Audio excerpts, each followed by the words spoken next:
Good morning, friends. Myself Kedar Badeka, and today I am taking a lecture of.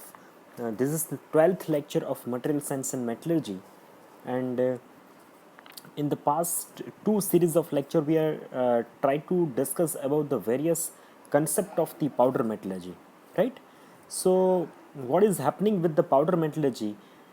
Still the concept we are try to understand until, right? We try to understand the basic concept about the first we start, right?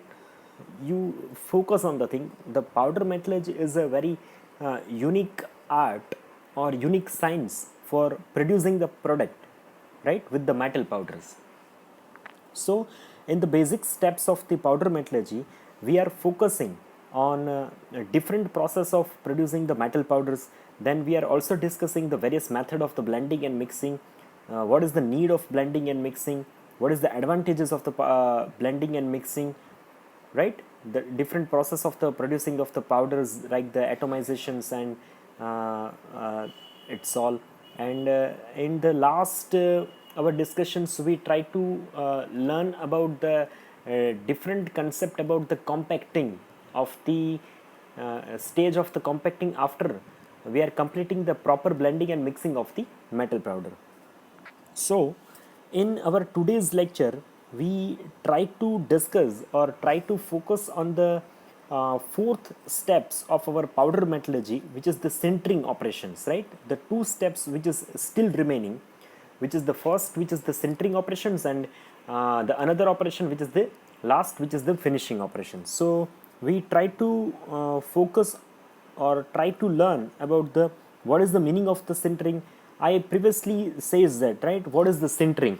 So first what we are doing still in this the powder metallurgy, first we are try to convert the metal powder with using the different kind of the producing the metal powder.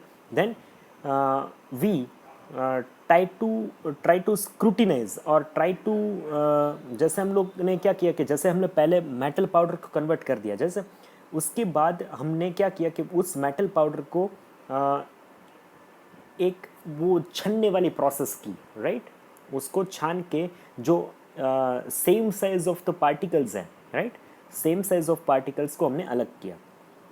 जैसे ही हमने same size of particle अलग किया, उसके बाद हमने same size of particle लेके उसमें जो है वो ब्लेंडिंग और मिक्सिंग प्रोसेस स्टार्ट किया विथ एडिंग द लुब्रिकेशंस, राइट.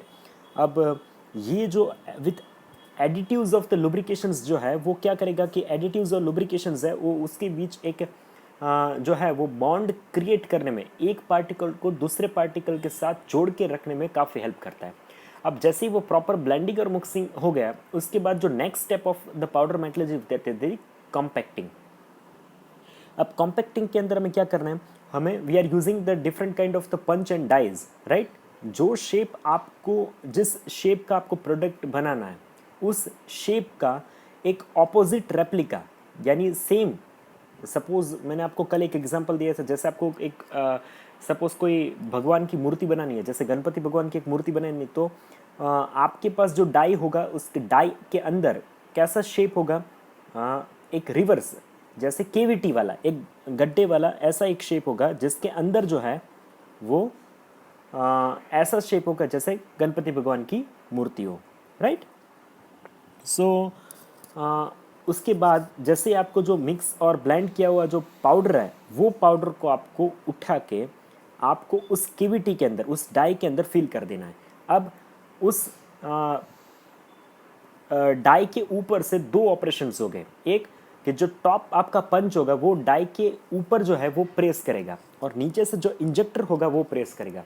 इसलिए उसके ऊपर जो है एक कंप्रेशन फोर्स जो है वो वहाँ पे अप्लाई होगा. अब उस कंप्रेशन फोर्स से क्या होगा कि जो दो मेटल पार्टिकल्स है ना, दो काफ़ी सारे अंदर मेटल पार्टिकल ब्लेंड और मिक्स करके रखे, तो एक दूसरे पार्टिकल्स एक दूसरे के साथ जो है वो due to the effect of the frictions और the shear stresses, they are try to become as a soft and try to bond with each other. एक दो फ्रिक्शन के कारण जो छोटा सा एक हल्का सा हीट प्रोड्यूस होता है ना, वो हीट से वो थोड़ा सॉफ्ट होके एक पार्टिकल्स जो है वो दूसरे पार्टिकल के साथ बॉन्ड होने की कोशिश करता है वहाँ पे। अब जो है एक एक अब कॉम्पैक्टिंग के अंदर जो है ना एक एक सॉफ्ट तरीके का एक जो बॉन्ड है वहाँ पे आपके मेटल पार्टिकल्स के बीच जो है वो क्रिएट हो चुका है। अब उसको हमें उस बॉन्ड को हमें स्ट्रॉन्ग करना है। अब स्ट्रॉन्ग करने के लिए जो हमारे दो स्टेप बाकी है, that the first step which is the sintering operation. So हम लोग क्या करेंगे उसके अंदर, जैसे ही हम लोग सिंटरिंग ऑपरेशन के अंदर जाएंगे, so what is the sintering operation. तो सिंटरिंग ऑपरेशंस के अंदर हम देखें तो क्या चीज़ हमें करनी है, तो sintering which is one type of the heating operations. अब जो भी प्रोडक्ट जो है ना, हमें हमें क्या करना है कि जो डाई है, डाई के अंदर वो मेटल पाउडर अभी एक सॉफ्ट बॉन्डिंग बन के जो रेडी है ना, उस डाई को हमें हीट करना है। अब जैसे ही हीट करेंगे तो वो मेटल पार्टिकल जो अंदर है वो ज़्यादा सॉफ्ट होके एक दूसरे के साथ बॉन्ड क्रिएट करके एक पूरा यूनिफॉर्म प्रोडक्ट हो जाएंगे, राइट। तो that is the sintering operation. So sintering operation which is conclude as a one type of the soft or one type of the green compact. अब उसके अंदर क्या होगा कि एक ग्रीन कॉम्पैक्ट होगा, राइट। जो मेटल पाउडर है वो लुब्रिकेंट की वजह से अंदर एक जो है वो नमी होगी, वो नमी के कारण एक कॉम्पैक्टिंग ऑप्शन के कारण उसको ग्रीन कॉन्टैक्ट हम लोग बोलते हैं। Then the temperature within the 70 to 90% of the melting point. अब उस जो आपके पास अभी डाई है उसको डाई को आपको कहाँ तक गर्म करना है, टेम्परेचर को टेम्परेचर से हीट करना है। यानी आपके पास जो मेटल पार्टिकल्स है वो जिस भी मेटल का जो पार्टिकल है उसका जो मेल्टिंग पॉइंट आपको पता होगा, उस मेल्टिंग पॉइंट से 70 to 90% कम उसको हीट करना है। वहाँ तक नहीं करना है जहाँ तक वो मेल्ट हो जाए, उससे थोड़ा कम उसको हीट करना है। Now the sintering time from 10 minutes to 8 hour. उसके बाद जैसे आपने हीट किया उसके बाद उसको 10 मिनट से लेके 8 घंटे तक उसको छोड़ देना है। द फर्नेस एटमोसफियर, आप टेम्परेचर जिसके अंदर उसको हीट करेंगे वो फर्नेस होगा, राइट। पूरा फर्नेस के अंदर आपको एक क्लोज एटमोसफियर के अंदर, फर्नेस के अंदर आपको पूरा डाई को हीट करना है। और उसके अंदर जो है वो आपको सराउंडिंग एटमॉस्फेयर जो है वो आप दे सकते हैं, जैसे हाइड्रोजन गैस से अंदर सराउंडिंग एटमॉस्फेयर दे सकते हैं, बर्न एमोनिया हो सकता है, partially combustions of the hydrocarbon gases हो सकते हैं, नाइट्रोजन हो सकते हैं। यानी इस गैसेस को आप यूज़ करके वहाँ पे कर सकते हो।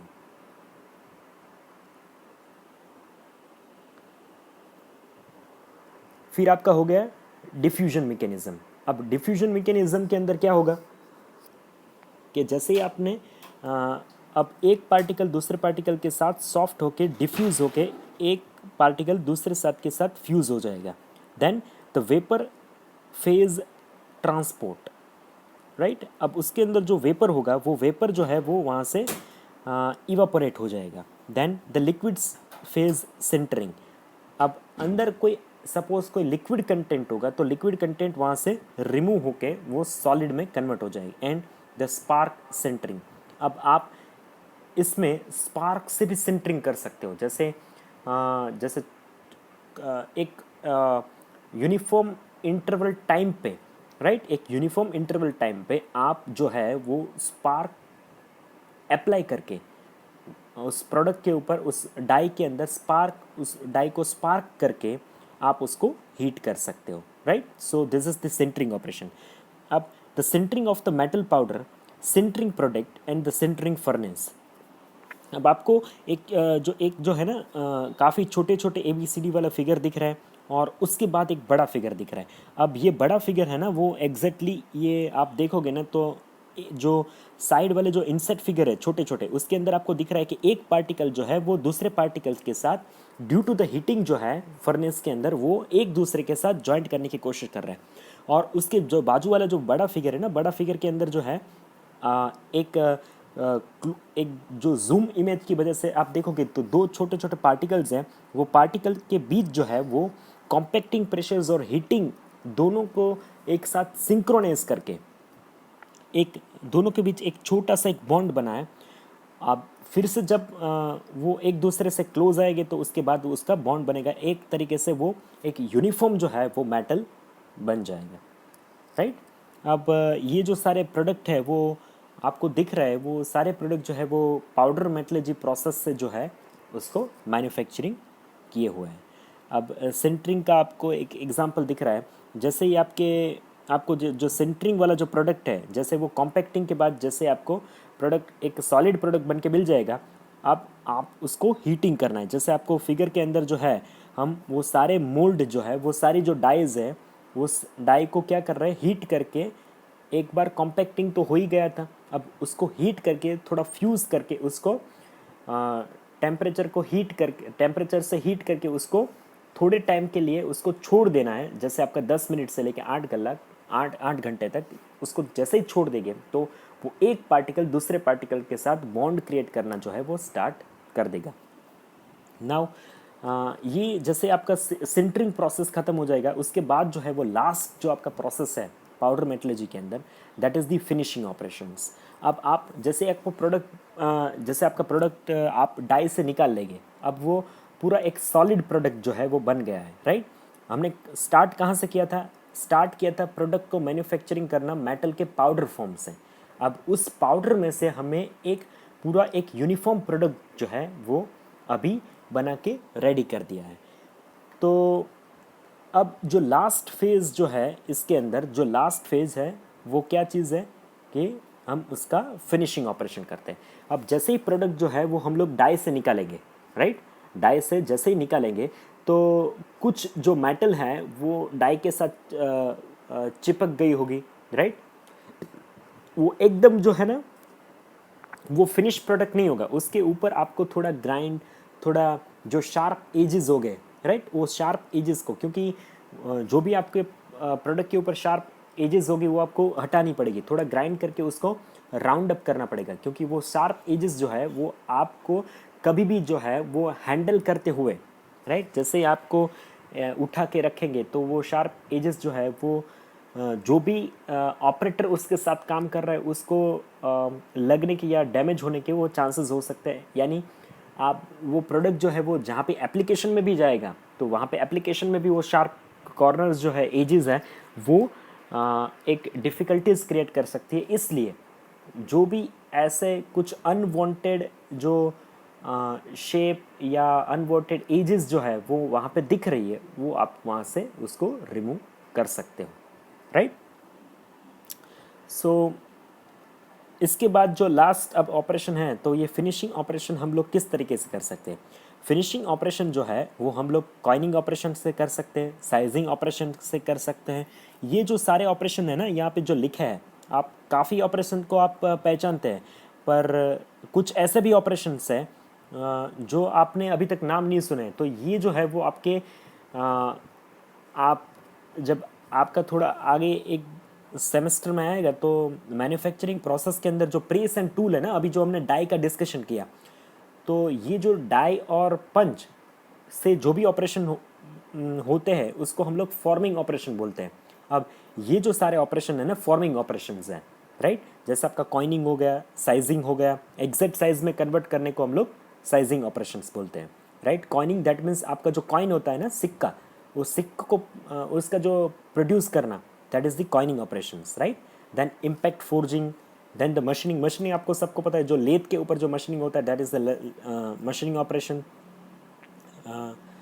जैसे आपका फेसिंग हो गया, टैपरिंग हो गया, right. Then the grinding operations, grinding से हम लोग फिनिशिंग कर सकते हैं। फिर उसके बाद हो जाएगा आपका plating operations, right. Plating that means we are applying some kind of the layer, we are applying some kind of the layer on the that product. Then heat treatment, अब हीट ट्रीटिंग से उसको हम लोग उसका जो surface है उसको थोड़ा हार्ड कर सकते हैं।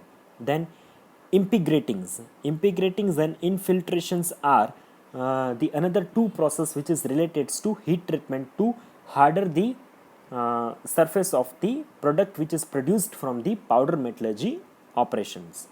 So next which is the die design for the powder metallurgy. अब ये जो कॉम्पैक्टिंग ऑपरेशंस के लिए जो डाई चाहिए हमें, वो डाई का डिज़ाइन जो है वो पाउडर मेटलर्जी के लिए कैसे होता है? So a thin wall and a projections which is create the fragile tooling. जो एक पतली सी वॉल एंड जो प्रोजेक्शंस होते हैं उससे एक हम जो है एक टाइप का टूल जो है वो क्रिएट करते हैं, that is called as a die.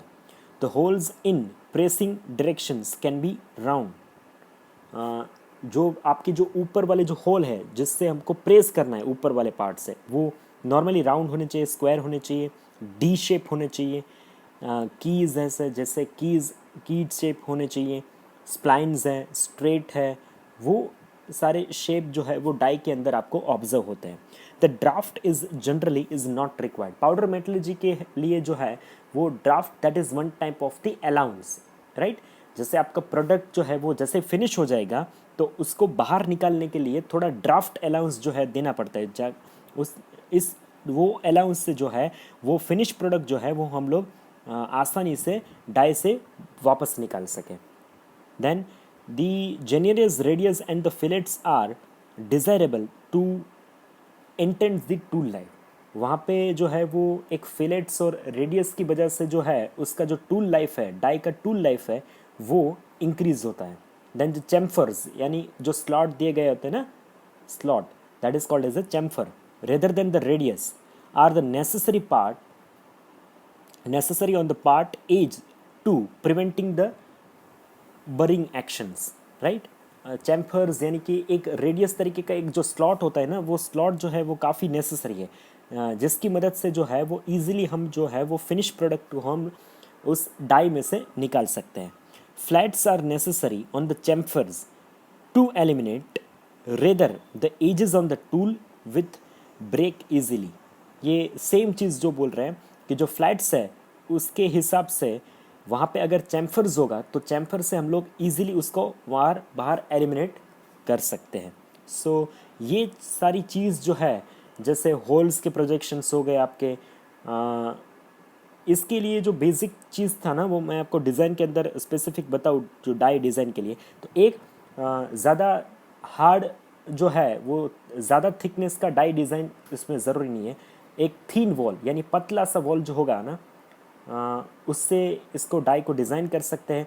Second चीज़ हो गई आपका जो स्क्वायर शेप है, ये जो शेप्स है वो शेप जो है वो सारे इस टाइप की शेप्स होने चाहिए, जैसे होल शेप हो गया, स्क्वायर शेप हो गया, डी शेप हो गया, की शेप हो गया, राइट। ये सारे शेप से जो है वो आपको जब ये आपके डिज़ाइन में दिखेंगे तो आपको देखना पड़ेगा। The draft is generally not required. Draft जो है इसके अंदर रिक्वायर्ड नहीं होता, ये जो मैंने आपको बताया वो बाहर निकालने के लिए एक अलाउंस दिया जा सकता है वो। Now what is the advantages end of the powder metallurgy for the structural components. Structural components suppose अगर हमें बनाने तो क्या एडवांटेजेस हो सकते हैं। सो दिस में be classified into the two main headings, which is the cost advantages and advantages due to the particular sintered component. एक जो है वो advantages which is related to financial aspect and second advantages which is related to particular properties aspect, right?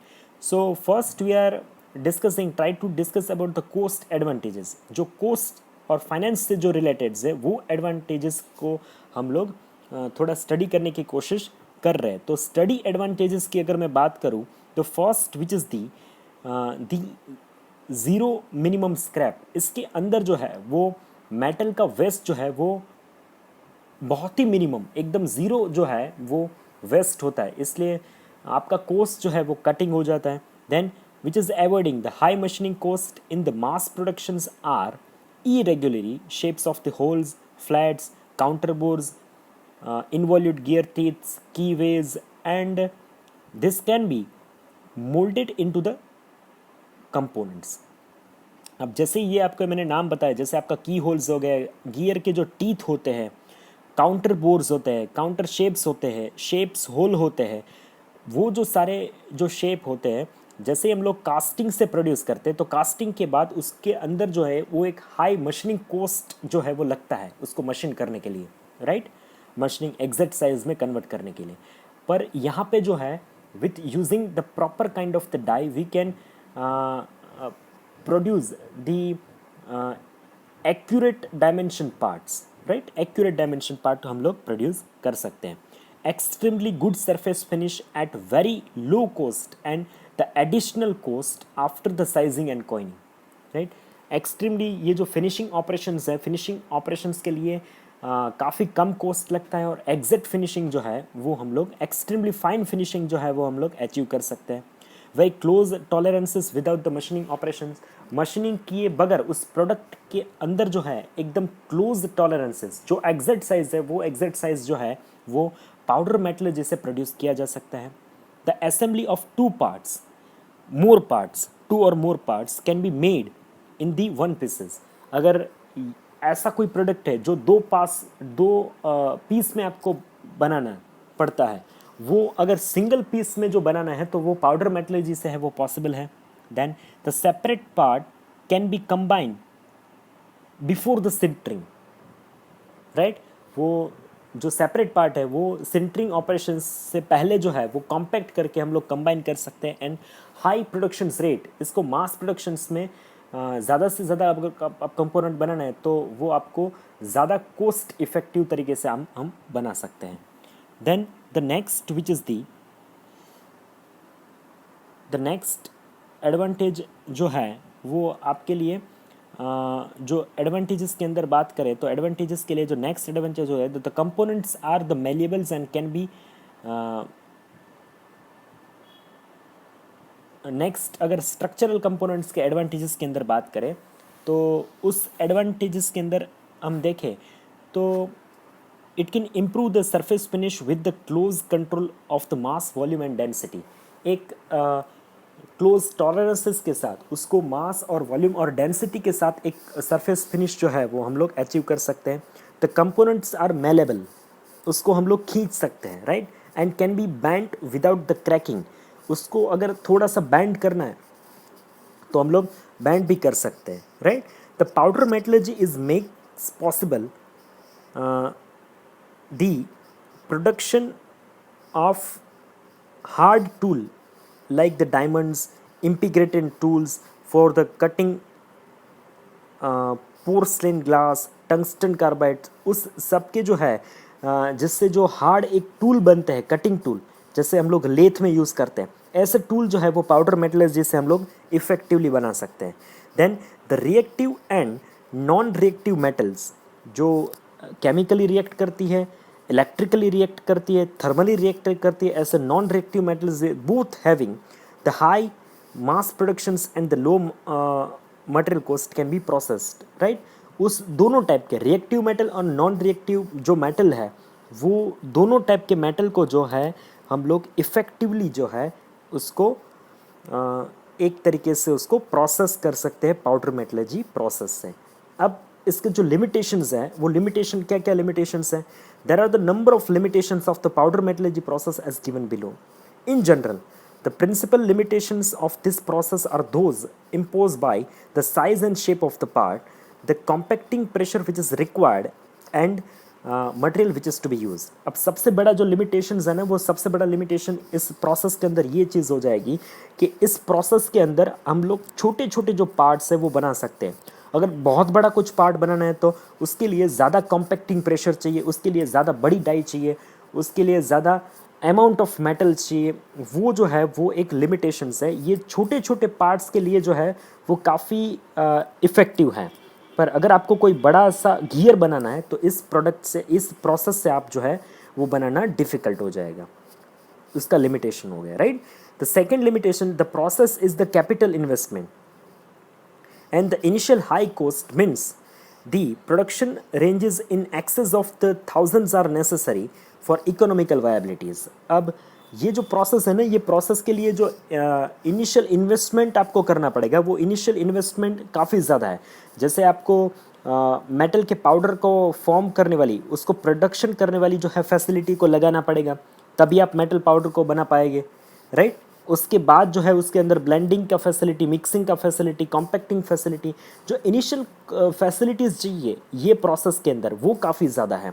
अगर आपको कुछ large quantity में अगर product बनाना है ना, जैसे आपको मैंने एक एग्जांपल दिया कि आपको सपोज़ कोई 10,000 पीसेस बनाने हैं तो फिर ये कॉस्ट इफ़ेक्टिव है। पर अगर आपको 10, 15, 20 पीस के लिए जो है वो फैसिलिटी को लगाना, that is very cost effective process.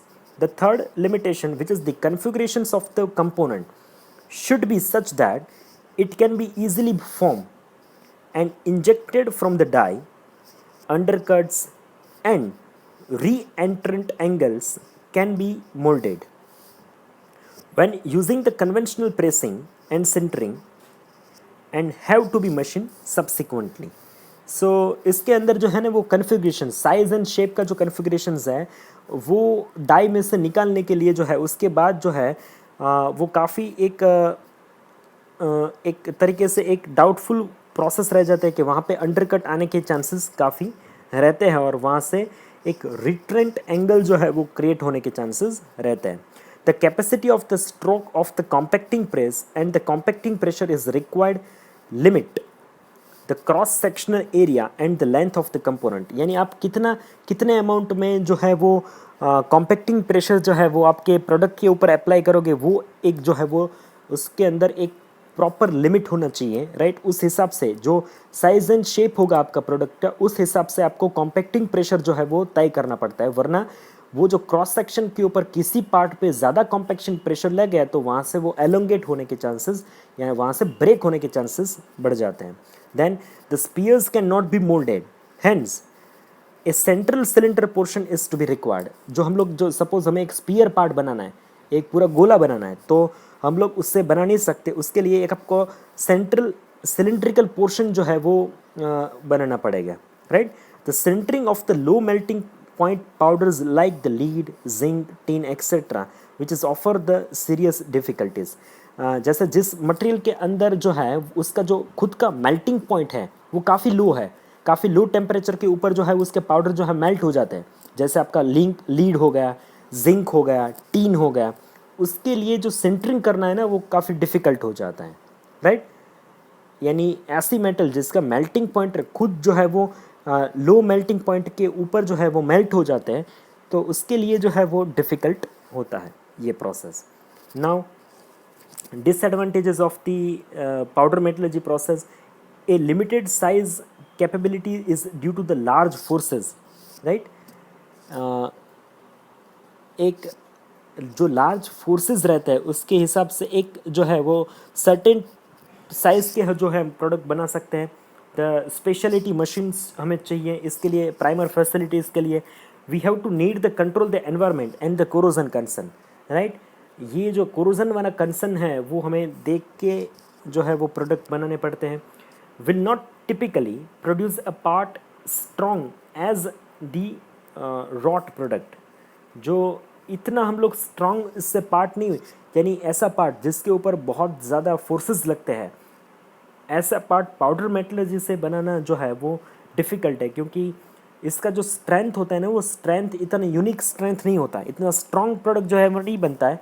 Normally applications के लिए इट इज़ सूटेबल, और ऐसा कोई पार्ट जिसके ऊपर कांस्टेंट 24/7 जो है वो फोर्सेस लगते हैं, वो प्रोडक्ट जो अगर डाई मेटलर्जी से बनाए हैं तो वो जो है वो ब्रेक होने के चांसेस ज़्यादा रहते हैं, right. Then the cost of the die. तो इनिशियली जो डाई का इन्वेस्टमेंट है वो डाई के अंदर बहुत बड़ा कॉस्ट लगता है. And less well known process. ये जो है वो काफ़ी जो है वो फेमस प्रोसेस नहीं है, काफ़ी इसका जो है वो काफ़ी कम लोग जो है इसके बारे में जानते हैं, right. Then the financial consideration. अगर फाइनेंशियल कंसिडरेशंस के बारे में हम लोग डिस्कस करें तो die design is must withstand the 100 KSI which is requiring the speciality design. इसके पीछे जो डिज़ाइन जो है डाई का वो काफ़ी एक यूनिक आस्पेक्ट है और डिफ़िकल्ट भी आस्पेक्ट है. Can be very automated, right. The 1500 parts per hour not uncommon for the average size of the part. यानी आप 1500 पार्ट जो है वो पर घंटे के अंदर जो है उसको वहाँ पे कॉम्पैक्ट कर सकते हो. The 60,000 parts per hour which is achievable for the small low complexity parts in a rolling press. अगर आपके रोलिंग प्रेस है तो उसके अंदर एक घंटे के अंदर आप 60,000 जो है उस पार्ट को जो है वो आप कॉम्पैक्ट कर सकते हो रोलिंग प्रेस के अंदर. So the typical size of the part for the automation is 1 inch per cube, right. A larger part may be require a special machine. अगर आपका पार्ट बहुत बड़ा है तो उसको कॉम्पैक्ट करने के लिए जो है वो डाई के अंदर बहुत बड़ा जो है एक स्पेशल मशीन्स चाहिए, the larger surface area and small pressure equals which is larger force which is to be involved. अभी जो आपके सामने जो दिख रहा है which is the industrial machine parts जो है, जो काफ़ी अपने मिलिंग मशीन्स है, ड्रिलिंग मशीन्स है, लेथ मशीन्स है, इसके अंदर जो छोटे छोटे जो पार्ट्स लगते हैं, जैसे छोटी छोटी फ्लेंजेस हो गई, छोटे छोटे गियर्स हो गए, छोटे छोटे शॉकेट्स हो गए, राइट, स्प्रॉकेट हो गए, ये जो है वो पाउडर मेटलर्जी से जो है ये मैन्युफैक्चरिंग किए हैं, ये आपके सामने दिख रहे हैं। फिर और जो है वो वॉशर्स है, वॉशर सॉकेट्स है, आपके पास ब्रेक लिंक्स है, तो ये जो है ये भी सारे प्रोडक्ट है जो पाउडर मेटलर्जी से बनाया है। Then the vehicle engine parts, जैसे आपके गियर्स हो गए छोटे छोटे, राइट, फिर गियर सॉकेट हो गए, फिर छोटे छोटे जो है वो आपके रोड्स हो गए, पिस्टन रोड्स हो गए, ये हम लोग जो है वो पाउडर मेटलर्जी से जो है बना सकते हैं, राइट। फिर आपके मोटरसाइकिल्स के पार्ट्स हो गए, बाइक के अंदर जो छोटे छोटे गियर्स यूज़ होते हैं, ये आपके सामने दिख रहे हैं, ये सारे जो है वो पाउडर मेटलर्जी प्रोडक्ट से बनाया है, राइट। सो ये जो था, ये डिस्कशन था पूरा वो पाउडर मेटलर्जी प्रोसेस के बारे में था। हमने फर्स्टली स्टार्ट किया था कि पाउडर मेटलर्जी के इंट्रोडक्शन के डेफिनेशन क्या है, पाउडर मेटलर्जी का इंट्रोडक्शंस देखा, पाउडर मेटलर्जी की प्रोसेस देखी, पाउडर मेटलर्जी के स्टेप्स देखे, स्टेप्स के बाद जो फर्स्ट स्टेप था जो पाउडर प्रोडक्शन, उसको डिटेल में कितनी प्रोसेस से, कितनी मेथड से हम लोग पाउडर प्रोड्यूस कर सकते हैं। उसके बाद ब्लेंडिंग और मिक्सिंग ऑपरेशंस देखा, किस तरीके से हम लोग ब्लेंड और मिक्स कर सकते हैं, कितने टाइप के जो है कितने साइज़ के पार्टिकल्स होते हैं, स्मॉल साइज़ के नैनो पार्टिकल्स होते हैं, देन राइट, फिर उसके जो पाउडर प्रोडक्शन होते हैं उसके साइज़ के कैरेक्टराइजेशन से उसको जो है हम लोग एक तरीके से उसको कैरेक्टराइज करके, जैसे स्मॉल पार्टिकल्स हो गए, बड़े पार्टिकल्स हो गए, उस हिसाब से हम लोग उसको अलग करके फिर उसको ब्लेंडिंग और मिक्सिंग करके फिर उसको डाई के अंदर प्रेस से और पंच से, इंजेक्टर से उसको कॉम्पैक्ट करके, जैसे ही पार्ट जो है वो सॉलिड हो जाएगा, एक बॉन्ड क्रिएट करेगा due to the effect of the frictions, right, and the effect of the lubrications and effect of the pressures, right. उसके बाद उसको हम लोग सेंटरिंग ऑपरेशंस में लेके जाएंगे। सेंटरिंग ऑपरेशंस के अंदर जो है वो थोड़ा जैसे with the applications of the heat, वो जो है वो थोड़ा और सॉफ्ट होके मेटल टू मेटल, जो पार्टिकल टू पार्टिकल कांटेक्ट को एक तरीके से वो बॉन्ड करेगा और वो पार्टिकल जो है वो सॉलिड हो जाएगा। उसके बाद जो लास्ट ऑपरेशन हो जाएगा अपना, that is the finishing operation. हमको वो हम लोग फिनिश करेंगे एक with using the different finishing operations, जैसे अपना ग्राइंडिंग हो गया, मशीनिंग हो गया। उसके बाद जो है इस चैप्टर के अंदर हमने डिस्कस किए उसके डाई के डिज़ाइन जो है वो कितना इम्पोर्टेंट है इसके लिए। उसके बाद उसके एडवांटेजेस में दो, कोस्ट पर्सपेक्टिव यानी फाइनेंशियल पर्सपेक्टिव हमने एडवांटेजेस देखे और स्ट्रक्चरल पर्सपेक्टिव एडवांटेजेस देखे, देन लिमिटेशंस देखी, डिसएडवांटेजेस देखे एंड एप्लीकेशंस देखे, राइट। लास्ट में उसका फाइनेंशियल कंसिडरेशंस भी देखा, यानी आप देखोगे कि अगर आपको बल्क क्वांटिटी, जैसे आपके मैंने बताया कि पर एक घंटे के अंदर जो है वो 1500 पार्ट जो है वो एक साथ आप कॉम्पैक्ट कर सकते हैं।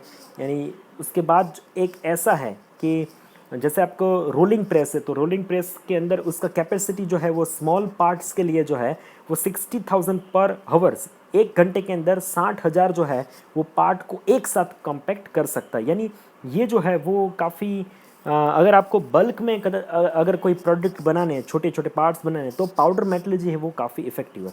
अब आप देखोगे तो पाउडर मेटलर्जी का जो सबसे बड़ा जो दिक्कत है ना, वो काफ़ी, ये लोग इसके बारे में काफ़ी जानते नहीं हैं, राइट। आपने वेल्डिंग सुना होगा, कास्टिंग सुना होगा, फोर्जिंग सुना होगा, फॉर्मिंग सुना होगा, पर ये जो इससे प्रोडक्ट बनने वाले जो प्रोडक्ट है वो आपको मार्केट में काफ़ी कम दिखेंगे, काफ़ी कम लोग जो है इसके बारे में जानते हैं। और इसके पीछे का जो लिमिटेशंस जो है ना, वो एक ही लिमिटेशंस है, एक तो अवेयरनेस कम है और दूसरा जो है वो इनिशियल आपको जो इस इक्विपमेंट के पीछे जो कॉस्टिंग लगता है वो थोड़ा एक अलग एक एस्पेक्ट बाहर निकल के आता है पाउडर मेटलर्जी के। Otherwise this process have a very bright future as compare to the different process, right. अगर ये चीज़ में अगर आपको कोई डिफ़िकल्टीज़ हैं तो आप मुझे यूट्यूब के कमेंट सेक्शन में पूछ सकते हो। ये वीडियो पूरा देख के आपको अपना एनरोलमेंट नंबर जो है वो वहाँ पे लिखना है। काफ़ी सारे बच्चे हैं, अभी लास्ट लेक्चर की मैं बात करूँ तो सिर्फ 3 स्टूडेंट्स जो है उन्होंने अपना एनरोलमेंट नंबर लिखा है। यानी प्लीज़ टेक इट सीरियसली, आपको सबको वहाँ पे एक बार उसको देख के जो है वहाँ पे एनरोलमेंट नंबर लिखना है, राइट। अब दूसरा चीज़ मुझे आपको एक इंपॉर्टेंट बताना है, यानी ये चैप्टर कंप्लीट होने के बाद हमारा जो 4 चैप्टर है वो कंप्लीट हो चुका है। Introductions, corrosion, non destructive and powder metallurgy, right. अब इसके जो असाइनमेंट्स है ना, वो असाइनमेंट जो है वो अपनी अमीराज की वेबसाइट के अंदर आपको मैकेनिकल डिपार्टमेंट में जाके फिर उसके स्टडी मटेरियल में जाके, स्टडी मटेरियल में आपको 3rd सेमेस्टर में जाना है। 3rd सेमेस्टर में आप जाओगे तो वहाँ पे जो है वो असाइनमेंट्स दिखेगा, एक फोल्डर। असाइनमेंट्स में जाके आपको इस 4 चैप्टर के असाइनमेंट जो है वो आपको एक बुक के अंदर 200 पेज का जो एक फुल स्केप बुक होता है ना, वो फुल स्केप बुक के अंदर लिखना है। आपको फाइल पेज में असाइनमेंट नहीं लिखना है, बुक के अंदर लिखना है। यानी आप बुक के अंदर लिखोगे ना तो वो at the end of the examination जो है वो आपको एक खुद का मटेरियल क्रिएट हो जाएगा और आप उसको पढ़ने के लिए जो है वो यूटिलाइज कर सकते हो, यानी राइट। यानी this is all about the lecture of the powder metallurgy. If you have any questions, doubt